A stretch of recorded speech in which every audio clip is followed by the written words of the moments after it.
We'll discuss the power of focusing on what you do rather than what you say in the face of adversity. Please welcome to the stage founder of Hello Games, Sean Murray.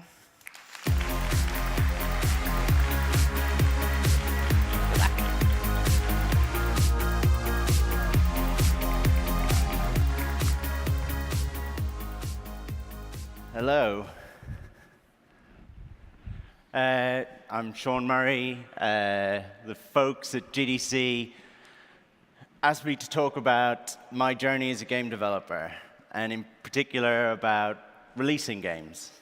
So if this talk goes horribly wrong and my slides fail and all that kind of thing, it's just a clever analogy for releasing games that I have devised.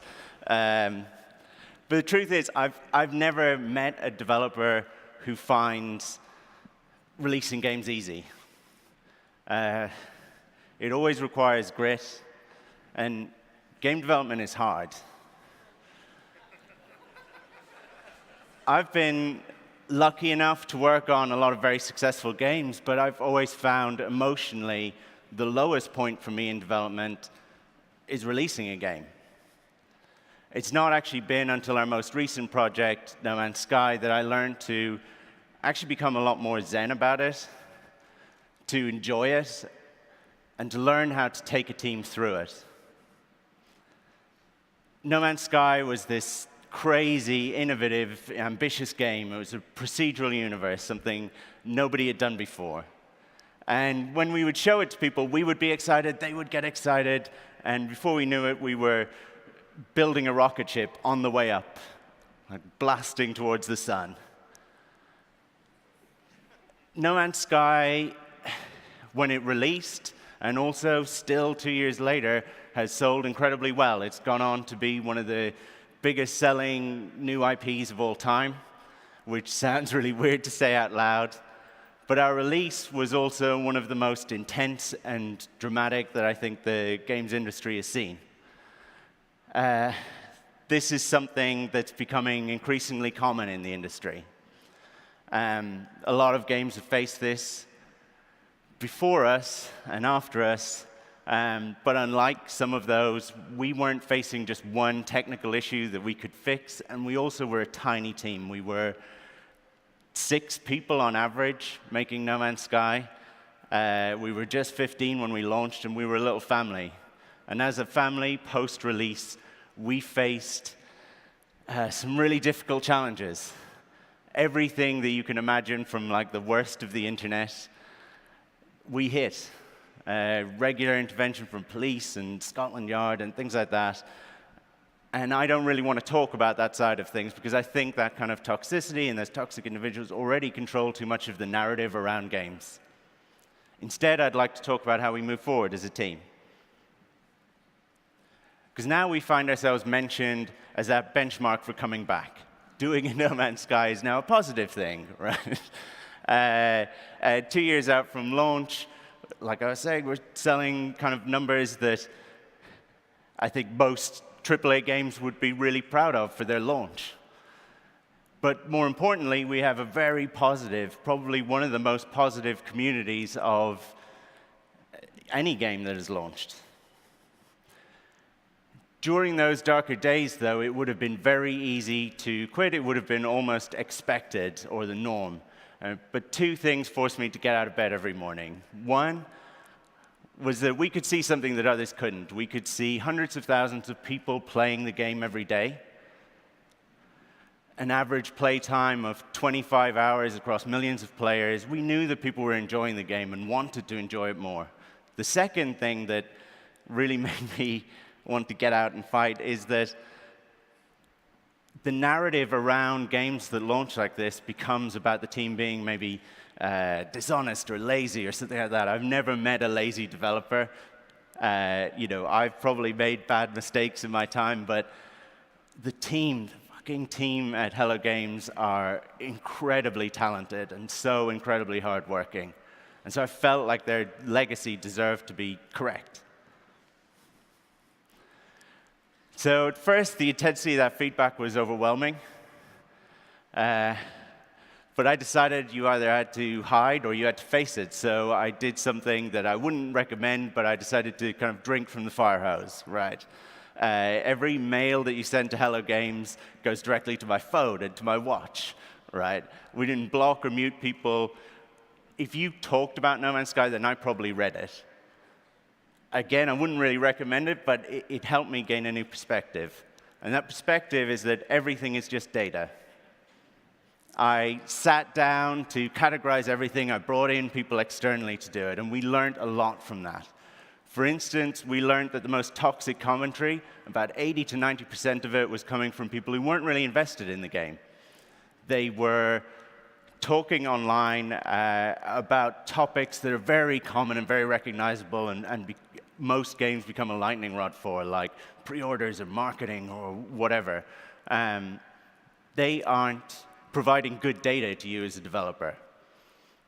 That is where a lot of press and prominent voices focus, but we actually began to uncover the ground truth underneath that. The second most negative cohort of players was actually people who had played the game for about 100 hours in the first week. And their feedback was actually incredibly useful.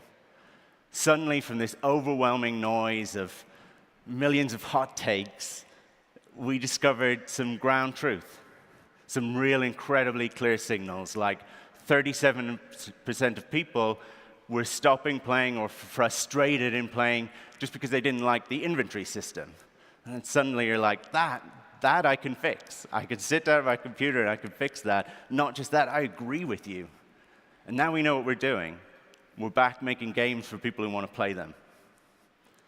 Now, partly I did all of this gathering and data gathering for the team, to shield them. They knew they didn't have to go out and look at Twitter or whatever because it was being taken care of. They could look at raw spreadsheets of cold, hard data. We also created this Tumblr internally for the team. And anything where we found that we were making an impact and people were contacting us, we put that on the Tumblr. Nothing is more motivating for you who's going through a hard time than knowing that the work that you do is helping other people who are going through similar things. Meanwhile, we learned that press wasn't necessarily the best way for us to communicate with our players. When I grew up, the press kind of led my thinking. I read Edge or whatever to tell me how to feel about development and developers. In 2016 or 2018, we found for a variety of reasons, the press kind of operates downstream from the community. Because things are click-driven as to what stories you get served and things like that, we would find that glowing articles would disappear from the front page, but a rumor would surface from Reddit straight to the front page of every website in like a ridiculously quick amount of time. So if we wanted to talk to our players, we needed to do it directly. So we just shut down all communication with the press. And it was fun. I really enjoyed that. I've never wanted to talk to the press in the first place. I've never really got into games for that. And I think I'm terrible at it. So it felt like us being true to who we were as a company. Now, obviously, yes, listen to the community. It's very important for problems, not necessarily for solutions. We changed the game radically, and we changed it in line with our own vision, right? Someone at Valve, who was a fan of the game, said to me, what you do now is more important than what you say. And I can't tell you how many times I sat down to write a blog post to explain to people our side of the story or, kind of calm the storm or set things right. However, as a developer of a released game, I think that there's only one thing that's credible, and that's your actions. We decided to talk to the community through patch notes alone. So if we wanted to say something to our players, we had to put something in a build, we had to ship that build, and then we had to tell people about it. And there's something really pure and simple about that, and it informs the way we develop. It will inform the way we develop going forward. It's what we got into games to do. It allowed me to do something that I've always done in difficult times, whether it was crappy bosses that I've dealt with before or crappy situations at school growing up. I got my head down, I sat in front of a computer, and I made games, which is what I enjoy. I think There's this thing I've said to the team a few times, and it's something I've heard elsewhere, which is find your metric for success and optimize for that. And I love this. I'm a programmer, so we're saying words like metric and optimization, and that is right up my street, right? It speaks my language. It sounds cold and clinical, but I find a lot of meaning in it. Perhaps you want critical success. Perhaps you want the highest number of concurrencies. Whatever it is, find your metric. And every day as a team, you are faced with hundreds of decisions. And everything becomes so much simpler when you relate that back to your metric and make decisions optimized for that. But remember that comparison can be the thief of joy. When you release a game, it is so easy to fixate on how another game is achieving your metric better than you are, or whatever. It doesn't matter. Focus on you and your game. Now, everyone on the team has their own metric. I said to the team, this is something that we should do, and they kind of joked that I've been reading too many self-help books or something like that, but actually it's been really helpful for us. For me, it became about enjoying my work. And how I enjoy my work is seeing other people enjoying it. So that actually led me to this question of, like, why do I make games? Which is something I just hadn't really thought about before. But I had the opportunity and a lot of a situation that meant that maybe I didn't want to do that going forward. And I'm, like I said, a programmer, so I only understand human emotions in one way. And that's through the use of numbers and graphs.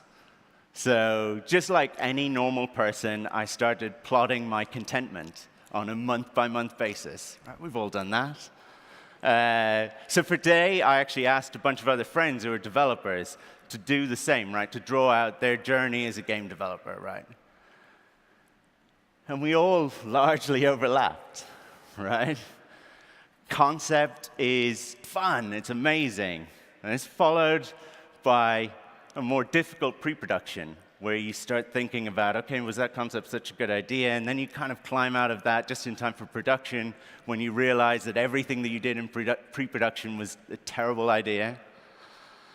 And things are way tougher, and then you just think, oh, just focus. We'll get this game out, and when this game out is, it'll be amazing, and won't that be an incredible moment?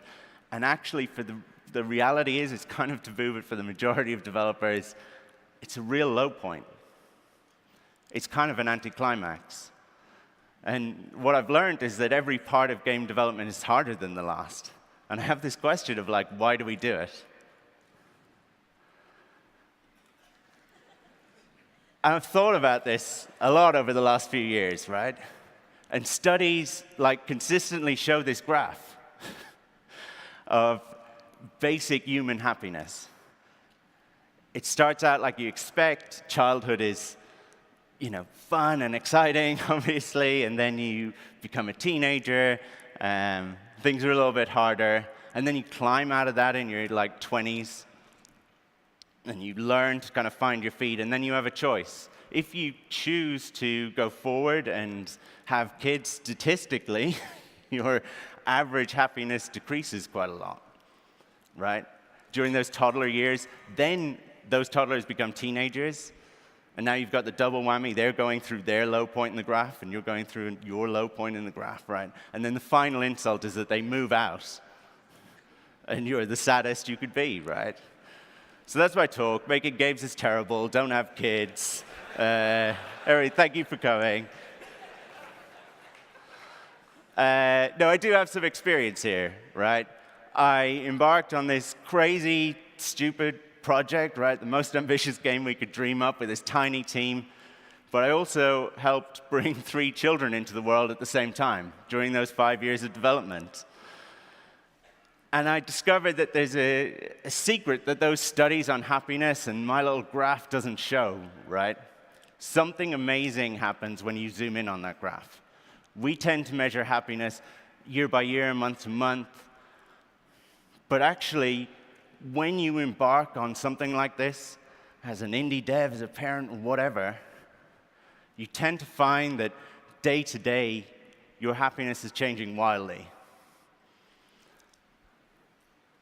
I've come to realize that what you do in that situation is you're trading boring old average happiness for moments of transcendental joy, brief glimpses of what this thing you're making could become. And as a developer, over the last few years, I've learned to take a step back and actually try to enjoy that journey as a whole. For me, transcendental joy beats average happiness, even if it's just that you get those glimpses of it. And while we're here and we're comparing, having kids to making a game, because they're pretty much the same thing, then it suddenly makes sense to me why I would feel so kind of rudderless once my game comes out. It's my empty nest, right? My game's out there doing its own thing, occasionally calling me, right? And for me, over the last few years, I've learned to love tending my garden.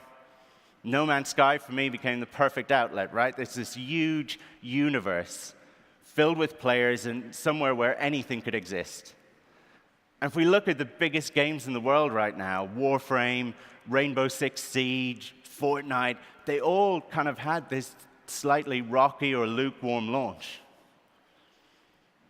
Innovation is in such short supply in the industry. And we need it so badly. We need to encourage it. We need to foster it. We need to ask people to shoot for the moon. And if they fail on their first attempt, we need to be there to support them. We focus far too much as an industry on week one sales and so little on long-term impact. We're all making games in the most polarized and intense moment in gaming, and it can be scary. But there's a simplicity I've found in releasing No Man's Sky. We've started something new now, and I'm loving it. I'm in that high part of the graph, right? But I know that games and making games is never easy. So if we're going to do it, then let's not do it for anything that doesn't make an impact, that can't really change things or push the boundaries. Let's make sure it's insanely ambitious. And let's make sure that we savor the journey every single step of the way. Thank you.